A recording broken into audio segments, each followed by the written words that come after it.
I was never known as a partier in grade 9 or 10 or anything like that. I was more, I did my own thing. I was really involved in my church and stuff too. But then I had this opportunity to switch high schools, and I was also churchless at the time because I had just left the church, and I, would say now that I had a lot of bitterness in my heart towards the leadership at the church and towards God per se, just for giving me such a vision and never allowing it to go through.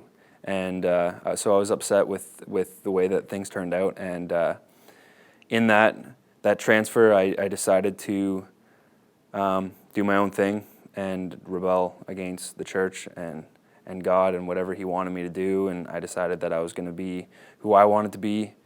And my parents, we talk openly about it all the time and stuff, and they say that within 3 months, I was a completely different person. I changed 100% and was fully involved in drugs and alcohol.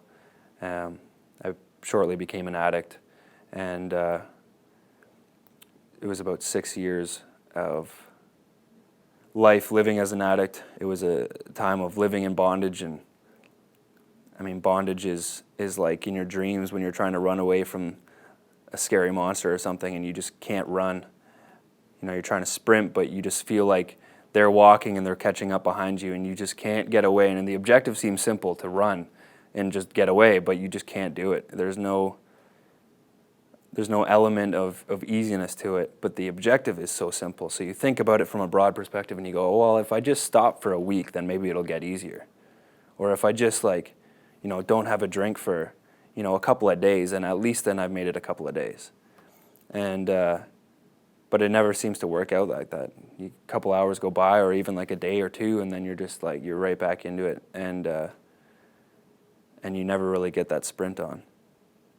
It was basically depression and anxiety, all these things that brought me to the end of myself, and I couldn't put up with it anymore. I had to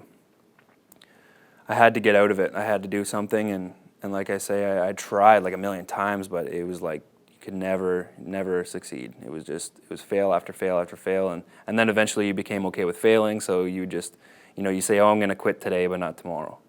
And so it just became, even quitting was a routine, a habit of mine.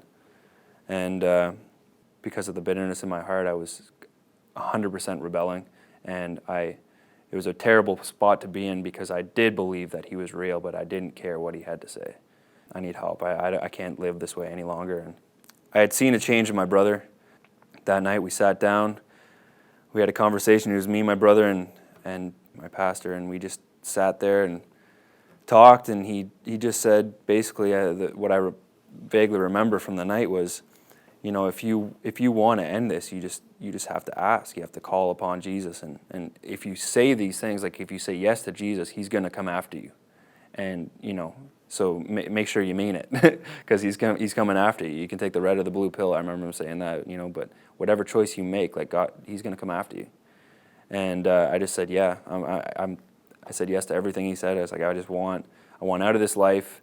I'm willing to give Jesus a shot, basically, is what I was trying to say. And after that night, it was the first week I was sober in six years, and it was easy. And that was the I guess the almost scary part about it is it was just so easy. After 6 years of trying to quit and not do this, not do that, and never being able to succeed. I think the longest was like 2 or 3 days that I had lasted before, but I made it a full week. And and it was like I had no cravings. I didn't even want to do it. People would offer, and I'd be like, no, I don't really feel like doing that right now. And it was just like it was something completely changed on the inside of me to be able to conquer my addictions without even feeling really pain about it. So I went to church that Sunday, and that's the first time in that whole span that I actually used my voice to worship God for what He did for me in the past week. And I think I got about 3 words out before I just burst in tears and fell on my face on the floor in full submission to God and just said, that's it. I feel you now. I know that, you know, he was taking me right back to that place where I'd be under the stars and I'd just feel his presence and he'd be talking to me and he'd just be like soothing me. And I was just like, and you're back. And I'm willing to, you know, acknowledge the fact that it wasn't me this past week that saved my life. It wasn't me that got rid of these addictions, it was you. And so I gave my life to Jesus, and freedom came. And so for me, I think the power of Jesus was shown to me through my parents and, you know, their friends and all these people who were praying for me, because they were constantly warring for me. The power of prayer was maybe not evident to them at that time, but as they persevered and as they kept going, and almost stepping back out of it, taking away their own responsibilities of being like, I need to step back from the situation. I need to fully trust in God to do the work here, because that's when I was saved. That's when my parents gave up on not me, but trying to save me, trying to do the work themselves, and just praying. And that's when everything changed for me.